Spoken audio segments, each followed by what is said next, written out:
much. Any questions? We have, I know, Mark. There's can you reach that over there? Thank you very much. I'd like to know your opinion about the burgeoning ClimateGate scandal and the IPCC fraudulent emails that we have, which basically show that the data has been toyed with for decades. And effectively, there's no way to really determine that there's any global warming going on at all. No, listen, I mean, I'll answer that straight away. No, and I appreciate your viewpoint, and I totally respect that. I mean, that's, at the end of the day, that's what opinions are for, and that diversity in opinions is what creates change, and curiosity creates change.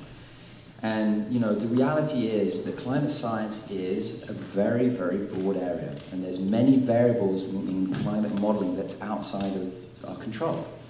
And unfortunately, because of the pure nature of it, that has been used extensively by individuals and corporations and governments to manipulate the system, to be able to try and tell us a story that our planet isn't actually changing because of our impact.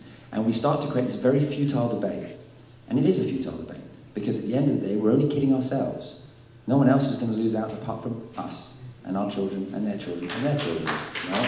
And so what we have to do is we have to say, okay, let's park that issue, right? Because we're never going to get an agenda that's a global governance agenda, as we saw in Copenhagen, because there's too many vested interests.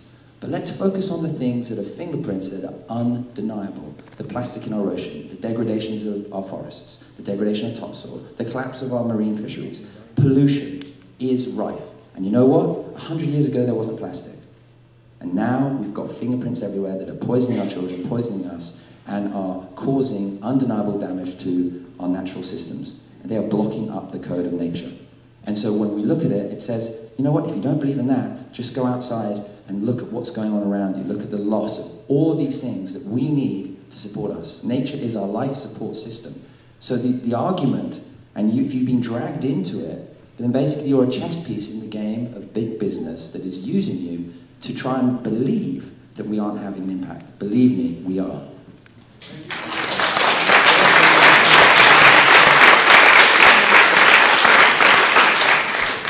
And we have a question, right?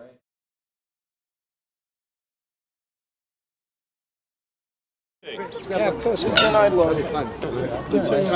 not human. I don't have any reptilia coming out of anywhere, But I wish I did. I'd be running around doing all sorts of cool things. And we'd be getting on camera. Yeah, you would be. You missed that one. Oops.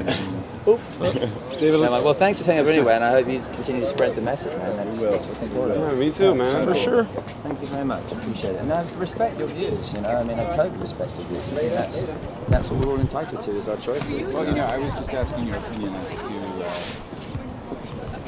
I heard, man, and I saw it, and I appreciate it. Yeah.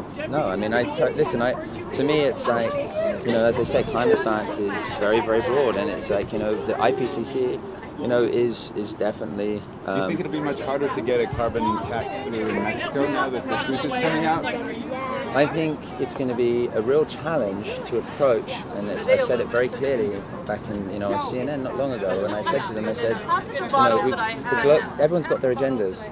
And what we need to do is start empowering people at the level who are doing stuff on the ground. And we need to start, decentralizing it. And at the moment, we've got a situation where... Wait.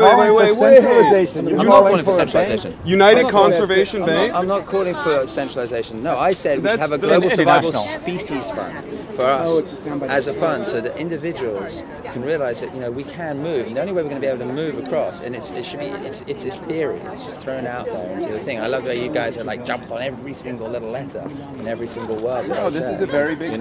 But I'm not asking. If you read it, I call them carbon offputs. I think they're a waste of time. I've said that publicly over and over and over again. I've called for decentralization around. No, I have. I've called for decentralization. I said that very clearly in CNMP. So where you said I call for centralization, you missed it. You should go online and read it.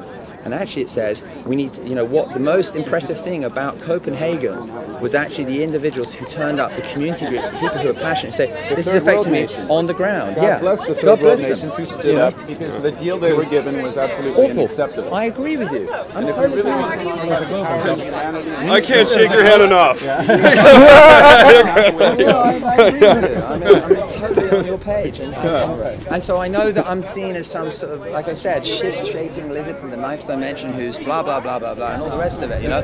however, your family you know? more than half the wealth in the world. I think Yeah, but that's, but you know what, it's, Half, yeah, man. but again, I love where you get these stats from, and I love the thing. Wouldn't that be a noble like I cause? said, We'd be it's praising been a your great name, game sir. of Chinese whispers. You know, if I owned half the wealth of this planet, I'll tell you what, I would do a lot more than I'm doing right now, and I would use it to try and make the And message I sure hope, I hope from my that you heart. are more and more That's all I can say, influential in man. your family. You know, well, you know, I'm called David first, and you know, you are what you do, and you are, you know, that's what you're known for. So, I want to thank you for talking with us, though. I appreciate it. Yeah, we should have more dialogue. Seriously. Definitely. I love, you know what, I love your view, because Vern here is this guy is a shooter, and you should talk to him. The GM thing is... GM is screwed, man. Oh, man. Have you seen the latest thing that Monsanto's come out with? It's like nasty. No, I know, and it sucks. And I tell you what, and when he said to me that, you know, it's at that high level, but we need to. The thing is, they don't, you're not allowed to even label things as GM in the States. It's nuts. It's messed up. It's messed up, man. Yeah. Thank you, David, for the vote. So yeah, DU. If you keep, I know dioxins and phthalates and stuff. They're sort of related to plastics, but Aren't we nuts? So aren't we nuts? So we turn around and we suddenly say, "Oh, we're all getting poisoned. Why are we all sick?" You know? yeah, It's like, because because what we're we're poisoning eating, ourselves. It's what we're eating, breathing, and drinking. Corporations that make the plastics know, and they've chosen the worst possible plastics. In fact, they've chosen plastics that sterilize. Have a great meeting in there.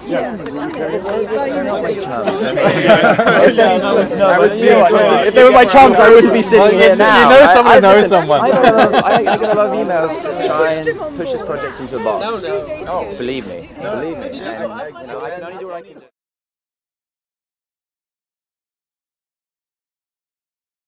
It's past the point of talking. We know historically that the global governance the sort of agenda to these issues is very hard to try and, with all the best intentions, it's very hard to actually activate. We're seeing that right now. We're seeing a lot of fragmentation going on in Copenhagen, a lot of different agendas pulling in different directions. And I think what we really need to see is people on the ground starting to actually act upon the low-hanging fruit and start to try and move on the solutions that we have at hand. It's past the point of talking.